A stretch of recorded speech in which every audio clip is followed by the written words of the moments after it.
Wilds of Eldraine is Magic's next standard set. It looks pretty awesome, featuring both new and returning mechanics, but making sure you understand how those mechanics work is key to understanding all the cool new cards and enjoying the set overall. So let's break down those mechanics one by one and talk about how they work, how you can expect to see them, and my thoughts on them overall. But before we jump in, thanks to Wizards of the Coast for sponsoring this video. Order your Wilds of Eldraine using my link in the description or pinned comment below. Starting off, let's talk about roles. And I'm not talking about the food tokens that are also in this set, I'm talking about roles the mechanic. Many cards within Wilds of Eldraine will instruct you to create a role attached to a creature. This is a new mechanic that uses a new token type, that being a role token. There's a bunch of these, there's Sorcerer role, Wicked role, things like that, and each card will specifically tell you which role you're creating. It's not like you're creating a random one, there may be a card that instructs you to create a Wicked role attached to a creature you control. These are all enchantment auras that get attached to creatures and provide some sort of effect. Some are good, like providing +1/+1, and some have negative effects, like turning the creature into a 1/1. What's interesting about roles is that creatures can only have one. So if your creature has the Wicked role on it, and you attempt to add the Sorcerer role,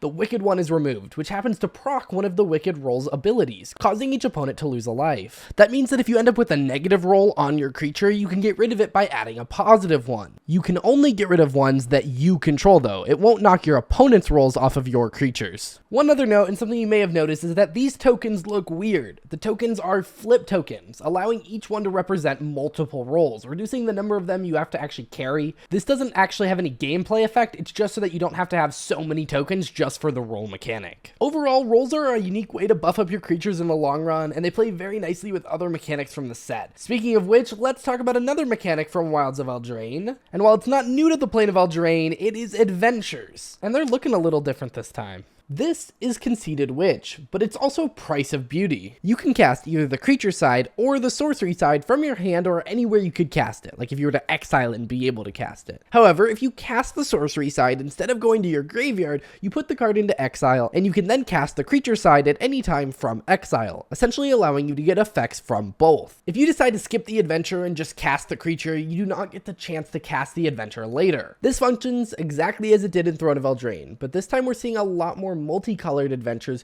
where the creature and the spell are different colors. This lets you play it in either color in a limited environment with an extra bonus for being in both. In addition, we're seeing some cards that care about adventures rewarding you for playing them in mass. On top of that, the adventures themselves seem to be doing more on their creature side than they were in Throne of Eldraine, making them just more interesting if you do decide to skip the adventure. Before, if you weren't casting the adventure side, there was no point in playing it, but now there might be some reason to play only one side of the card. Another mechanic in the set is one that we've seen a lot recently, that being Sagas. Sagas are nothing new, but they always are a welcome addition to any set, and Wilds of Eldraine features a sizable amount of them. In case you've missed them in the last couple sets they were in, let's break down how they work. If you've seen them before and understand, you can skip ahead to the next video chapter. When Sagas enter the battlefield, you put a lore counter on them, and you get the effect in the first text box. Then, every time you move past your draw step, you put a lore counter on each Saga you control, and trigger the corresponding ability with the same number as the number of lore counters. This leads to them progressing ability by ability, getting you more and more value as turns progress, while also getting you the value of immediately playing them. After their final ability goes on the stack, you do sacrifice them though, so they're not going to stick around forever.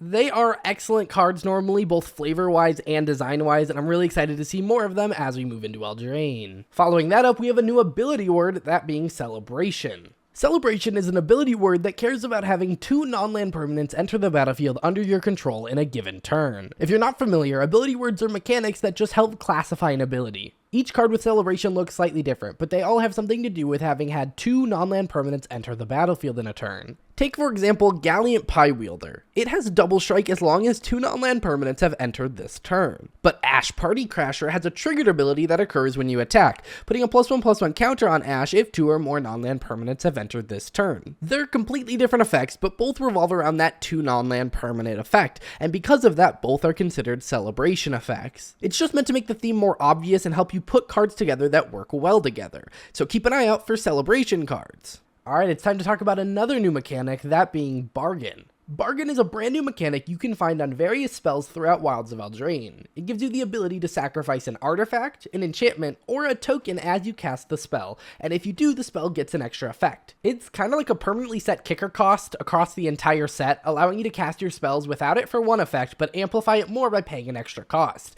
In this case, the extra cost will always be sacrificing an artifact, enchantment, or token. For example, let's take a look at Beseech the Mirror. It's 1 black for a sorcery with Bargain that lets you search your library for a card, exile it face down, and then shuffle.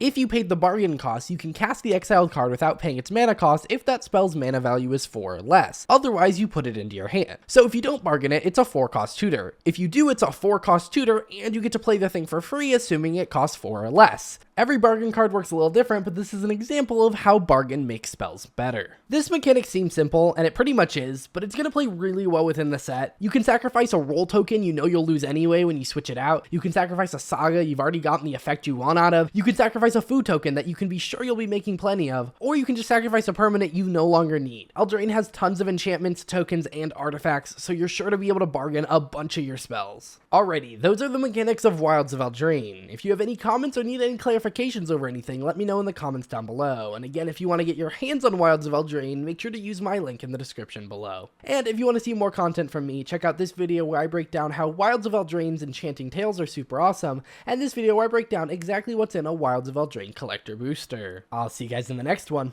Bye.